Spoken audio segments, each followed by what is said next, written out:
Virginia damn Thomas.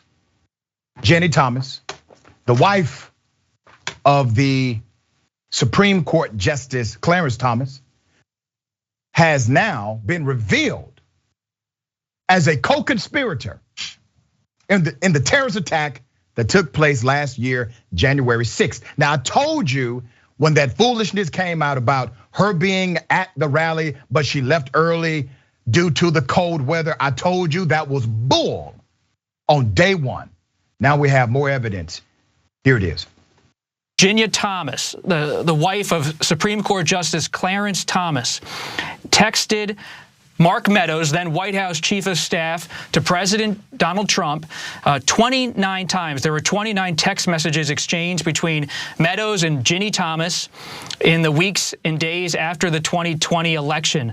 The messages are stunning in their content. They're part of more than 2,300 messages obtained by the House January 6th Select Committee investigating the attack on the Capitol. And I'd just like to get into some of the details here because this news is significant. These are text messages that have been obtained by the January 6th committee.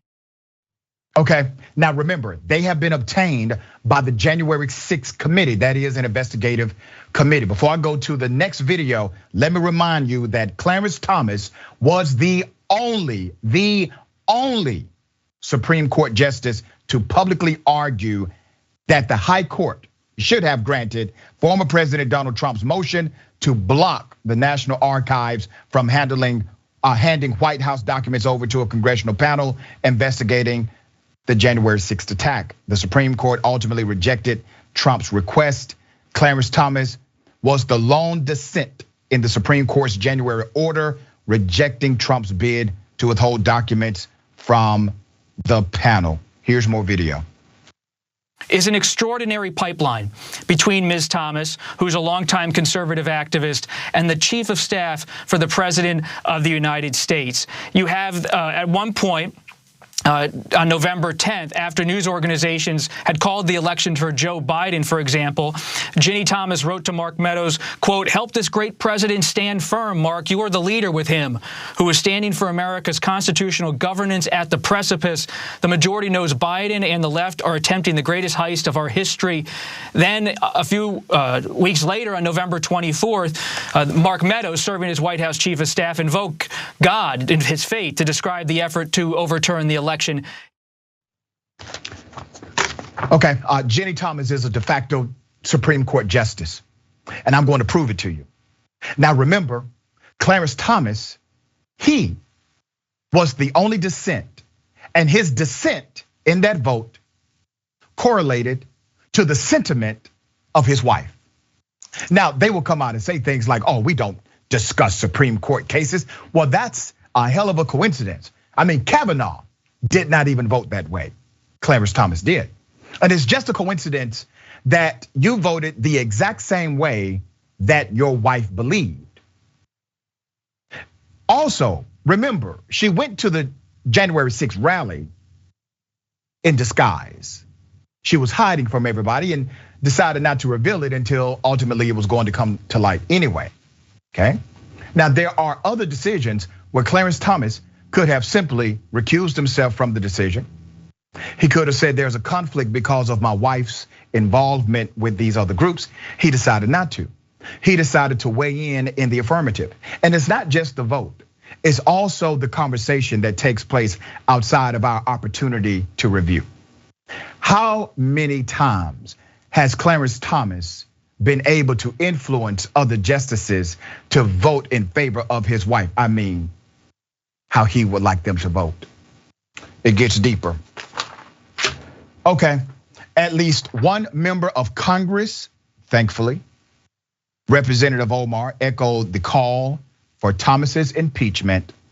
The House can impeach a Supreme Court justice with a simple majority vote, but a 2/3 majority vote is required in the Senate for conviction and removal. As far as Justice Thomas himself is concerned, Justice Thomas, who is currently hospitalized with an infection, has thus far declined to recuse himself from Supreme Court cases in which his wife's right-wing activism could pose a conflict of interest, according to Rolling Stone. The burner phones, now remember this, we talked about it a few days ago. The burner phones that Meadows and others had were used to communicate with high-ranking members of Trump's inner circle, including his son Eric Trump, daughter-in-law and former campaign official Laura Trump, former White House Chief of Staff Mark Meadows, and former Trump surrogate Katrina Pearson. Remember the testimony that we now have on the record. Burner phones were purchased out of California in order for them to have these conversations in DC in reference specifically to the march. According to the testimony we now have on the record, there was an attempt to make sure that crowd did exactly what it did. And they did not want the fingerprint of Trump on it. They did not want the fingerprint of the White House on it, but they were in fact coordinating together. It is called a conspiracy. Now, damn it, when is somebody going to jail? Now, this right now is at the feet of Biden, at the feet of the Department of Justice. What will they do? Now, if people truly are not above the law in the United States of America, what will happen now? There's absolutely no real repercussion for a Supreme Court justice unless you impeach. That is it. You got it in Congress. The Senate would still have to do the supermajority thing for removal. All right, Jayar, thoughts here. Okay, so every time these types of things happen when it comes to a Supreme Court justice, or specifically Clarence Thomas, we've seen many times where he doesn't give much of an explanation behind his decisions or where he voted. Just it goes along with whichever conservative president or entity that he's looking to support and go with. Now, it used to be whenever someone gets a lifetime appointment, as you talked about potential impeachment, the only way to get people like this who seem to be engaging in direct corruption. The point of saying someone gets a lifetime appointment to the Supreme Court was supposed to be so that they're devoid of all this. They're above it. They're no longer influenced by political and partisan beliefs and leanings, because we have conservative justices and also liberal ones, as we always talk about.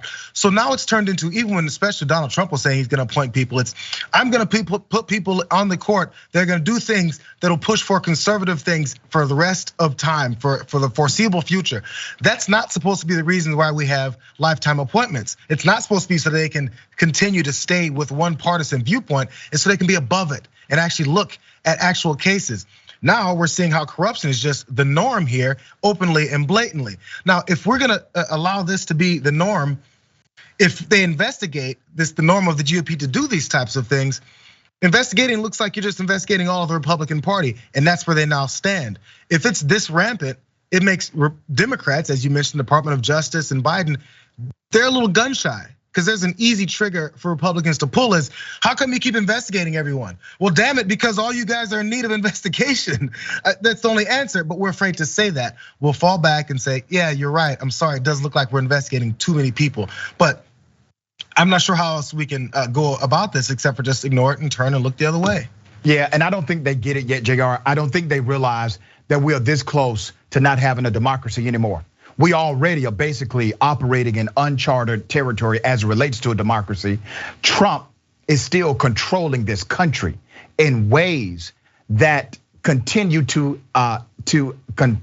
confuse Democrats, and they have no idea how to rein this back in.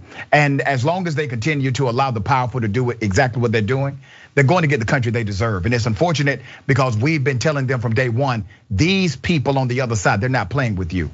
You continue to tell us, give you power, you would change things. And then when you get the power, you tell us you don't have the power to change things.